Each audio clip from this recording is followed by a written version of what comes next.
എൻ്റെ ചേട്ടൻ +2 പഠിക്കുന്ന സമയത്ത് അന്ന് പോക്കറ്റ് മണിക്ക് ആകെയുള്ള ഒരു പരിപാടി എന്ന് പറയുന്നത് കാറ്ററിങ്ങിന് പോകാന്നുള്ളതാണ്. ഒരു ദിവസം എൻ്റെ ചേട്ടൻ ഇങ്ങനെ കാറ്ററിങ്ങിന് പോയി.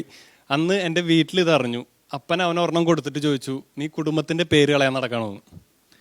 ഇതേ അപ്പൻ കുറച്ച് ദിവസം മുമ്പ് എൻ്റെ അടുത്ത് വന്നിട്ട് പറയാണ്, നീ ഇവിടെ ഇങ്ങനെ തമാശ പറഞ്ഞ് നടക്കാണ്ട് എന്തെങ്കിലും പഠിക്കാമെന്ന് പറഞ്ഞ് കാനഡയ്ക്ക് പൊക്കോന്നു. അതാവുമ്പോൾ പാർട്ട് ടൈമായിട്ട് ഹോട്ടലിൽ പാത്രം കഴുകി എന്ത് വേണമെങ്കിലും ചെയ്യാം.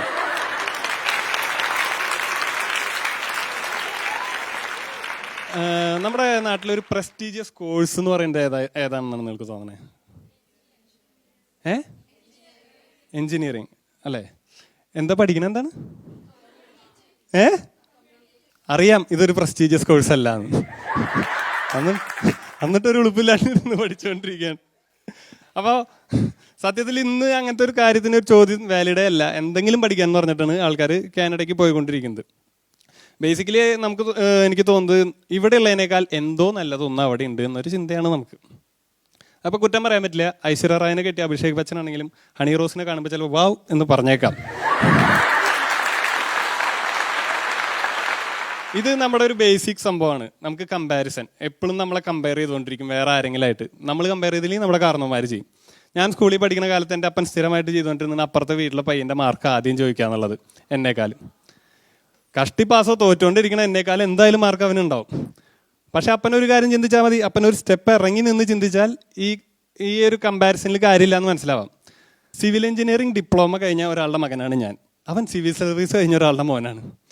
അപ്പോൾ ഒരു സ്റ്റെപ്പ് പിന്നിലേക്ക് ഇറങ്ങി അപ്പനും അപ്പന്മാർ തമ്മിൽ കമ്പയർ ചെയ്താൽ ഇവിടെ കമ്പയർ ചെയ്യേണ്ട കാര്യമില്ല. അതാണ് പറയുന്നത്, നമുക്കൊരു കമ്പാരിസൺ എപ്പോഴും ഉള്ളൊരു സംഭവമാണ്. ഇത് ഞാൻ ചെന്ന് എൻ്റെ കൂട്ടുകാരനോട് പറഞ്ഞിട്ട് എൻ്റെ അപ്പൻ ഇങ്ങനെ എപ്പോഴും ഇങ്ങനെ കമ്പയർ ചെയ്യണമെന്ന് പറഞ്ഞപ്പോൾ അവൻ്റെ കഥയും അതിലും മോശം. 90 മാർക്ക് മേടിക്കണം, അവനെ 100-ൽ 100 മേടിക്കണം, അതിനായിട്ട് കമ്പയർ ചെയ്തുകൊണ്ടിരിക്കുക അവൻ്റെ അപ്പൻ.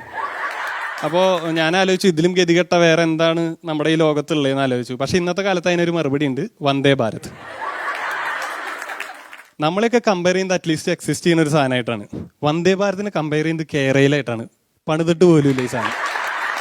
അപ്പോൾ കേരളയിന് സ്പീഡ് കൂടുതലാണ്. എവിടെ? കേരളയിൽ ഇല്ലല്ലോ. പക്ഷേ വന്ദേ ഭാരതിന് സ്പീഡ് കുറവാണ്. അതാ പറയണേ. പിന്നെ നമ്മൾ കോളേജിലും സ്കൂളിലും ഏറ്റവും കേട്ടും അടുത്തിട്ടുള്ളൊരു ചോദ്യമാണ്, നിരോധിക്കേണ്ട ഒരു ചോദ്യമാണ്, ആരാണ് നിങ്ങളുടെ റോൾ മോഡൽ?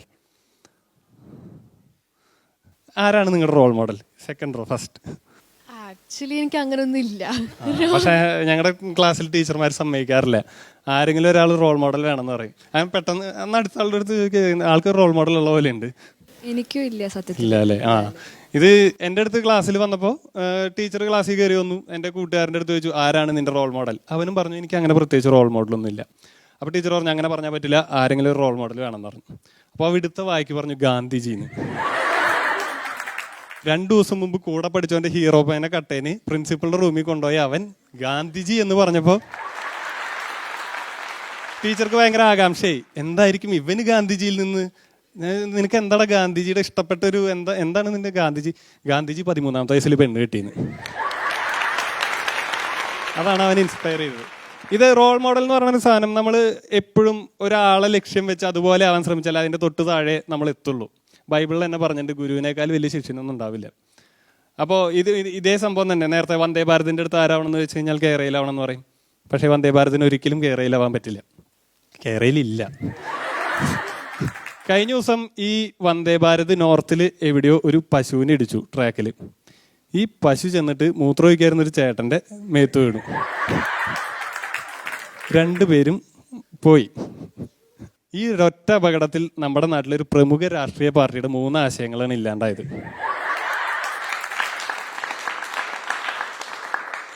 1 വന്ദേ ഭാരത്, 2 ഗോമാത, 3 ശൗചാലയം. പക്ഷേ ഈ അപകടം നമ്മുടെ കേരളത്തിലാണ് നടന്നിരുന്നതെങ്കിലോ? സംഗതി ഇടിച്ചത് വന്ദേ ഭാരത് ആണെങ്കിലും ചത്തത് പശുവായ കാരണം ലോക്കോ പൈലറ്റിന് എന്തെങ്കിലും ഒരു ആദരവ് കൊടുക്കും.